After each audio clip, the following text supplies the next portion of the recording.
Welcome back to Saturday Social, where we are joined by Matisse and Faysal. As you can see, they have swapped seats because it's time for the next part of the show. Now, of course, we're a decent-ish way, 5 games into the Premier League season. There's been a lot of talk, we feel, about the importance of specific players, particularly brought on by the unfortunate news that we believe Rodri is out for the entire season following that injury against Arsenal. Obviously, huge blow for Man City. A lot of people talking about the most important players for each club, so it gave us an idea, Joe, didn't it? Yeah, that's what we're going to do. We're going to go through each club's most vital player. Now, this isn't necessarily their best player. It's the player who is most important to them after that chat about Rodri's importance to Manchester City. Let's start with Arsenal. Who do you think, Matisse, you're leading this item, is Arsenal's most important player? Yeah, I've gone with Saka. I think this is an easy one for me. Obviously, there's other players that are key for them, you know, your Salibas, your Gabriels, but if we're talking about the attack, we're talking about a player that is guaranteed to deliver for them this season. I don't think you can say that about much of their attack. Martinelli's been off to a bit of a slow start last year, wasn't great. Sterling been a bit on the down for the last couple of years. Havertz not really a natural goal scorer. So I think in terms of individual quality, and we saw it with the corners, we spoke about it on the previous segment, he's a player that is guaranteed to deliver. So I think for me, he's got to be their most important. Yeah, I would look at either him or Saliba. For me, those two are, I mean, you can't go wrong with either one of those two. I'll maybe edge it to Saliba because I think defensively, if he goes, I mean, 2 years ago, the title race, once he went down, Arsenal's chances went down as well. Yeah. But you can't go wrong with Saka as well. I think Saliba's a good shout, actually. Stick him on. Okay, let's go to Aston Villa. Who have you gone with us there? Again, gone most Onana. important player. Onana. Yeah. I think, listen, for me, I think he's a very smart signing. Like, he's been brilliant for them. He's, I call him a space eater. You know, he just allows no transitions to kind of come upon this Aston Villa team, which we saw last season was an issue at times for Emery. And with all of the flair they've got up front, they've got a lot of attacking midfielders. You've got Ramsey.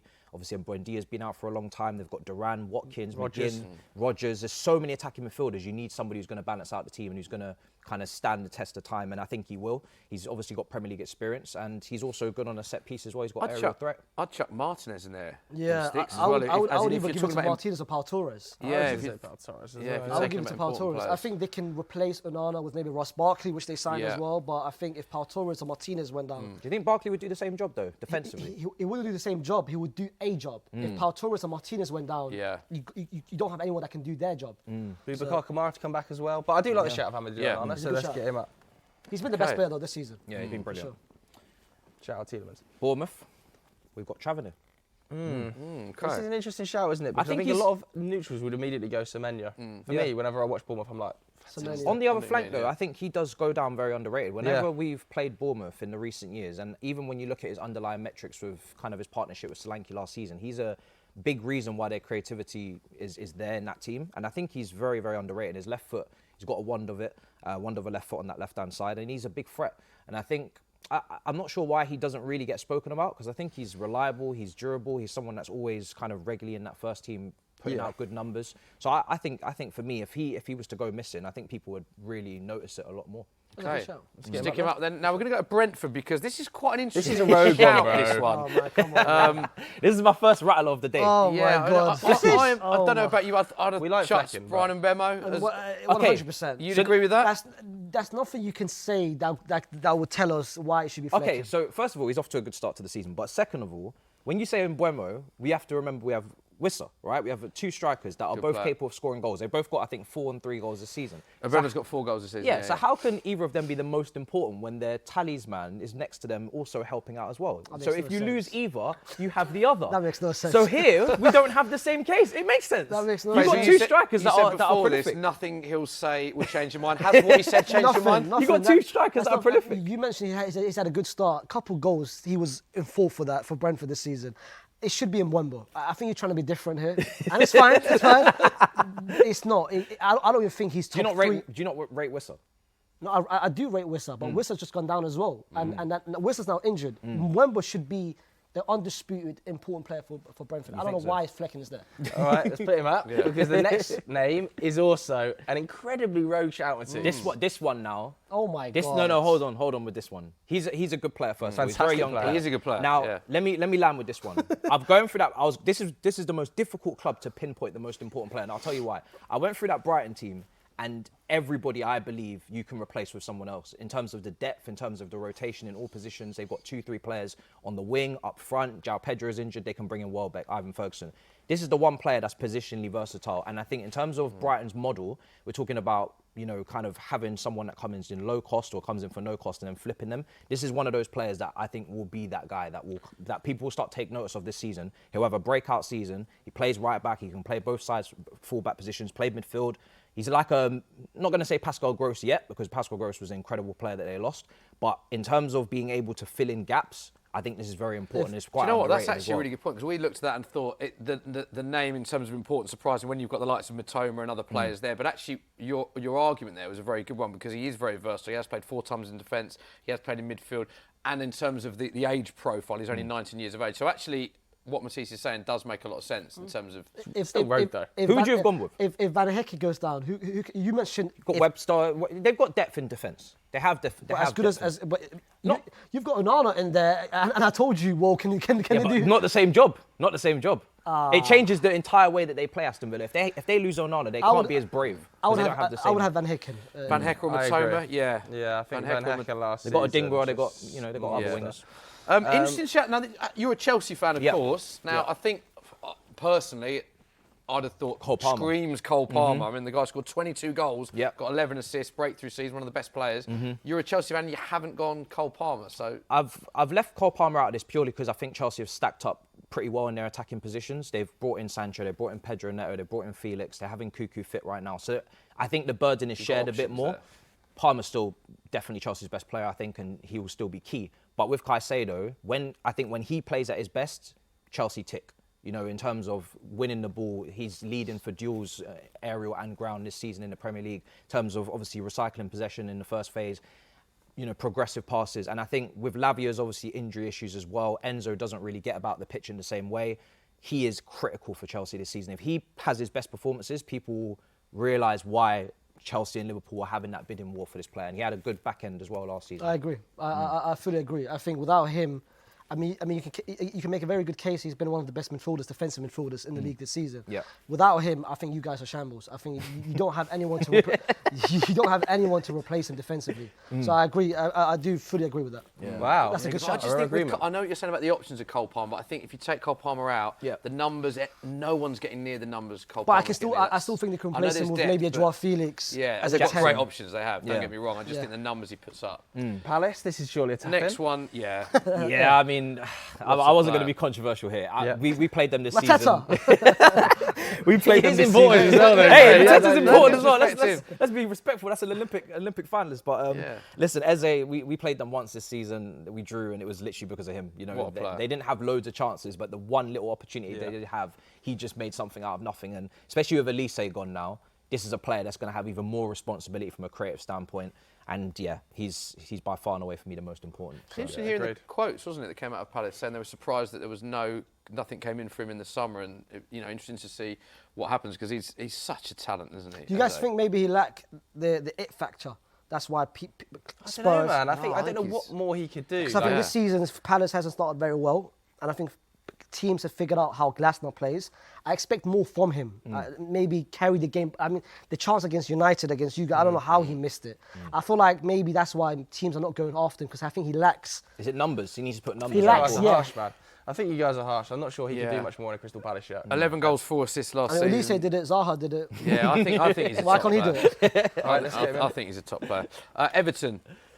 Everton, I've gone Braithwaite. I think again, you know, he for me is the rising star in that team. I think that Everton team lacks quite a lot of quality for me. I think Sean Dyche has got a really tough job on his hands to kind of get them to stay up this season with the new stadium and all the pressure that comes with that.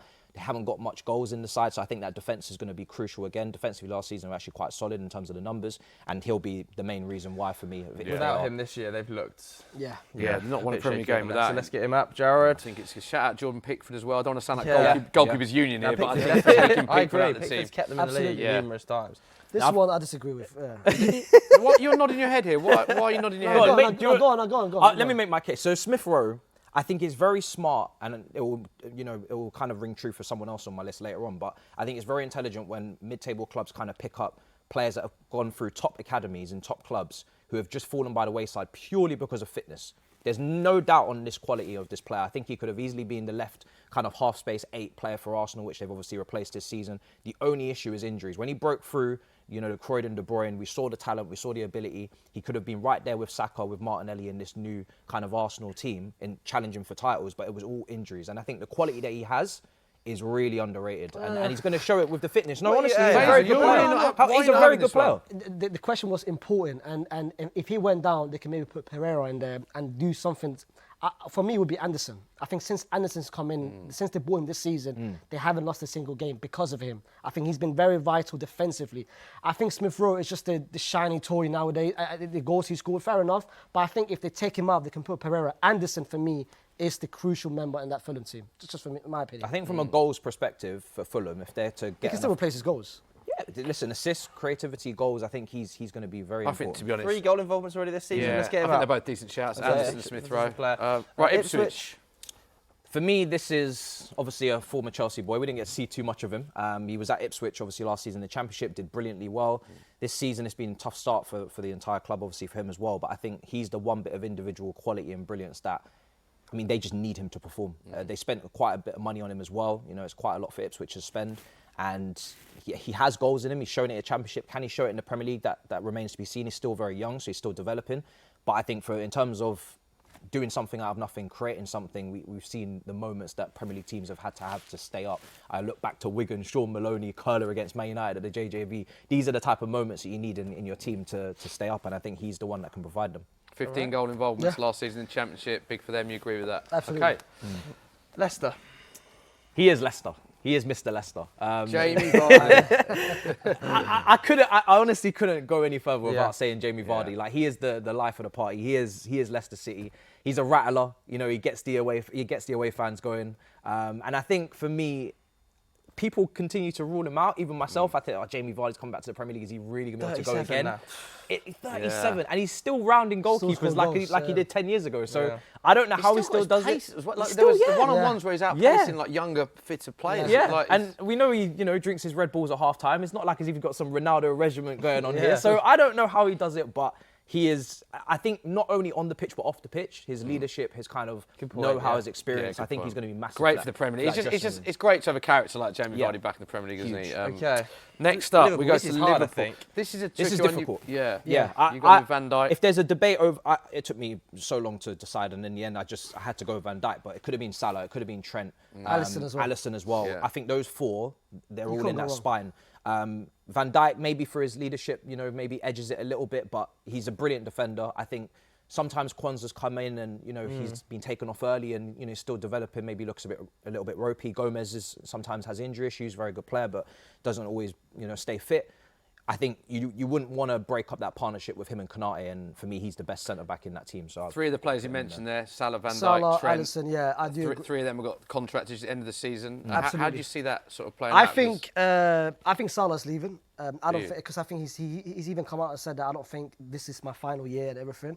I think Trent. Faysal's on a campaign to get Trent to Madrid. He's coming. That's why I brought it up. He's coming. He's coming. You think he will? I've made a very. I started it 2 years ago, and people looked at me crazy. What are you talking about? He's a Scouser boy and everything.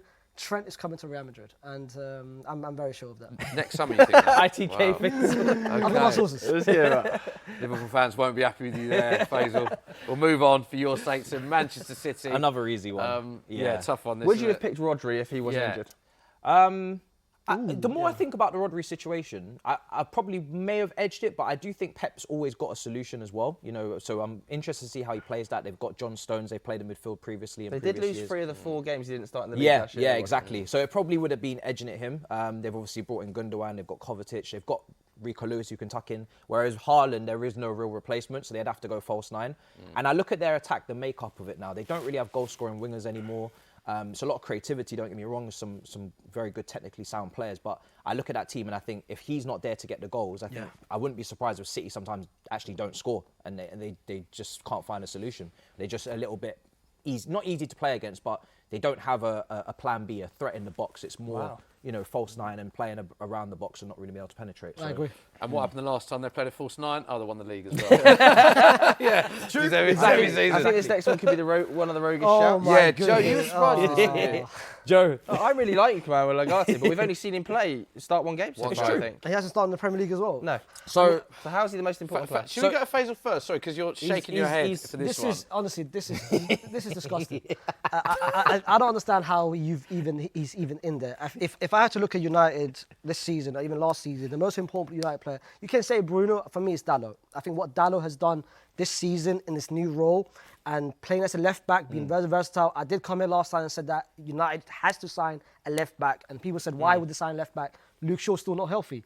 Dalot has done well both as a right back and left back. For me, it'll be Dalot. Secondly, it'll be Bruno. I'll even put Kobbie Mainoo in there or Diallo in there. My most, I would say, as a Manchester United fan, the player I don't think United can afford to lose is Lisandro Martinez. So I would don't have a left-sided centre-back. When we saw extended periods of absence last year from him, the back four just didn't function. And Would you say that over Bruno? Because as a neutral, I'd look at Bruno or Kobbie, like you said. You would. I would. Wow. I love Bruno Fernandes, but I think there is depth there at least. You could play Eriksen in a more advanced role. You could play Mason Mount in there. What about Dalot if he goes down? Yeah, it's a problem. But with Mazraoui coming into the side, you think there is potentially a little bit more cover in the fullback roles. Whereas Ugarte, I think, is an interesting shout. So let me explain. For me, this is the last throw of the dice for Ten Hag.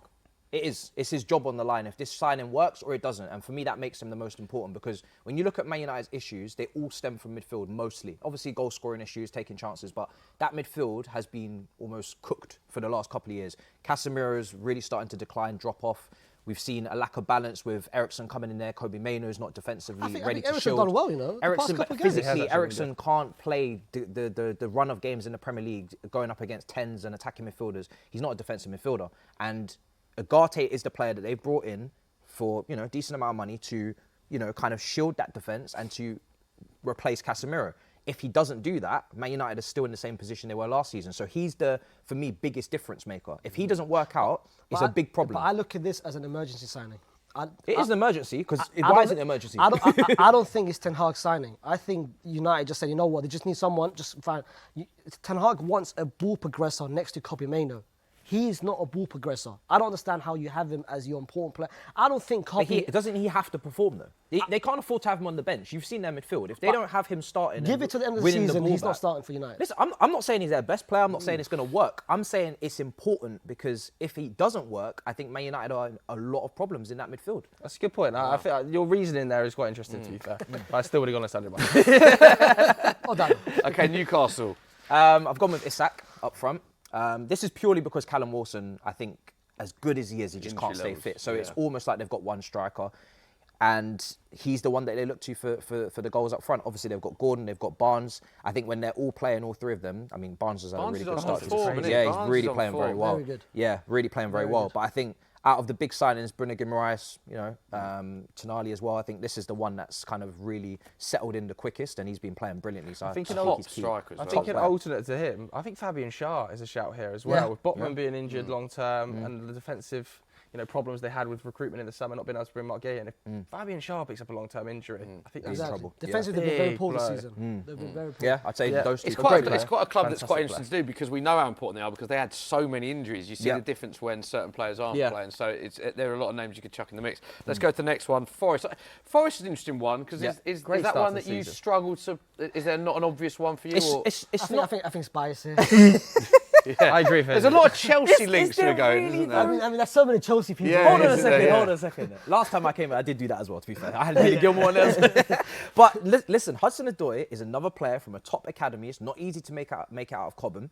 And he had a lot of injuries. And he goes into that Nottingham Forest team, and are we not impressed? He's he amazing. scored the winner against Liverpool at Anfield. Nice finish. He has creativity. He's a great crosser of the ball. He's shown that finish now where he can wrap it around the inside of his right foot and put it in far corner. And I think the quality that he possesses, again, he's a player that will go down as underrated because he's not been performing over the last couple of years because of the injuries. But when you actually watch him, he's a very good player. He's a player that could play for a top 6 team. I think he could start for a Tottenham at a left wing position. So when you watch him, I think he could be a big player. Faisal, who would you have for Forest? I would have maybe Murillo, the centre back.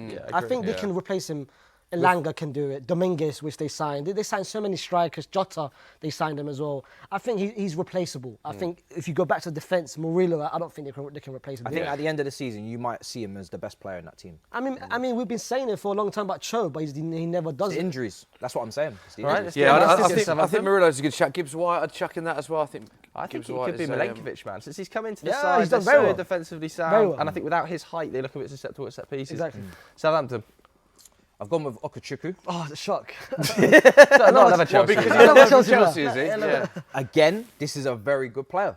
And Yeah. I think Southampton are tough because I do think Southampton are going to go down. I think obviously Russell Martin's in charge. They're trying to play a certain way. And I think that's going to get them in trouble. If they kind of go against the grain and maybe don't play this expansive football and just get to basics and trying to defend and then, maybe counter or beat teams on the break, I think this will be an important player to just steady that midfield. He's a very good player as well. He was very good in France. Stick him up, well, I'll give you a name. Tyler Dibbling, 18 years of Yes. age. I don't know if you've seen much of him, Yes. but what a player. Scored Exactly. his first professional goal against Ipswich. Just looks so Incredible. tidy. He's already so important to that team as well. But I want to go to Spurs because obviously I'm a Spurs fan. Intrigued to know. So you've got Madison. This one I think is really interesting. I would not have Madison, but yeah. Listen, I'm not impressed with Maddison over the last couple of years. I think he can be a lot better. I think he needs to run more games. I think he needs to kind of take that team, by the Last scruff couple of the matches, neck. he's been Yeah, sensational. yeah, I think he's really been so good, good. really good. Against Brentford, he was Yeah, magnificent. that's what he's capable of, and we need that consistency. And I think for Tottenham to go far this season, he has to perform. I think he's the most important. I think Dragerson, I know when he comes in, I think he's looked pretty solid. He's not been, massive. Obviously, we know those two defenders are the better ones. But for me, this player is pretty irreplaceable for them. If they lose Maddison, they don't really have anyone else that can do something out of nothing. They can. Who? They can put. I think Kulusevski. Kulusevski can play in that For me, position, Kulusevski's nowhere near the level of what Bergwijn Maddison's can maybe capable push forward a little bit. Son, never know. Who would you For me, back? Vicario. For Really? me, I think without Vicario, Spurs are finished. Have you seen him on set pieces recently? And even last season? The game against Karabakh, yes, they won 3-0, but without his couple saves. Two great saves. Even if we go back against Arsenal, he made very good saves before he was 1-0. For me, I can't believe it's not Van de Ven. As a Spurs fan, I Ven. would have Van de Ven as a Spurs fan because of the high line and the way that we play and how good he is on the ball and how consistent he is. I think if you take Van de Ven out of that team, he was also Spurs' player of the season last year. I'd personally have Van de Ven, but I think Maddison's a good shout as well. Stick him Right, up. let's get him up. And here we go. This one. Right, Matisse. Right. Personally- I don't want to walk out the studio. But if Jared Bowen isn't in your hands here, I am going to walk out the studio, mate. Okay, so Bowen, there's a replacement in Kudus. I think Kudus is brilliant off the right wing. They both score goals. They're both brilliant at dribbling. They're both brilliant at contributing to the attack. Kudus is a great player. Paqueta, in that 10, also brilliant at contributing. Why did they sign him? Because they need a left winger. They had Kudus on the left wing. I don't think they was getting the best out of Kudus on that side. Somerville was brilliant last season for Leeds. And again, I'm playing the long game. A lot of these players that we're speaking about are most important because they've already done something important or they were important. But I'm saying who is the most important? And I'm kind of projecting a little bit. But I think Somerville, a lot of big teams were interested. Liverpool were slightly interested. Chelsea were interested. This is a very good player. And I think because they've got Bowen, they've got Kudus, they've got Paqueta, people are maybe underestimating what he's capable of, but they needed a left winger, and he is the only left winger in that team. Well, when they don't have him, they're a bit imbalanced. They have to put 3 left footers in an attacking midfield position. Just to start. we don't have a Bowen magnet printed, so we've got to stick him on. Let's get to Wolves. Who's your pick, Bowen? Bowen. Get to Wolves. So what? My dad's a Wolves fan. We often run out of time for Wolves. Let's go to Wolves. Okay, Give sorry, them let's go. time. Yeah, Wolves. Come Wolves on, fans must be alphabetically. so annoyed. But yeah, Cunha. I think Cunha is important here. They've brought in a new striker with Larson. He's going to take time to adapt. player. But I think this is a player that gave us a lot of problems last season at Stamford Bridge. He scored a hat-trick, I think. Yeah, he's a great dribbler, great ball carrier, and he's Good added player, goals to man. his He's so game. He's a strong. very good player. Yeah. Very good. Since the start of last season, been involved in more Premier League goals for Wolves than any Still other there. player. Great Lost goal Neto as recently. well. Lost Podence. Yeah. So I think yeah. that's... Well, I mean, that is rogue. there's a few rogue can't wait shouts for the here. comments here. Yeah, That's let what us we know need, what you isn't think it? about that and how Good many engagement. of the Chelsea loan players you agree with and disagree with. But they are Matisse's selections.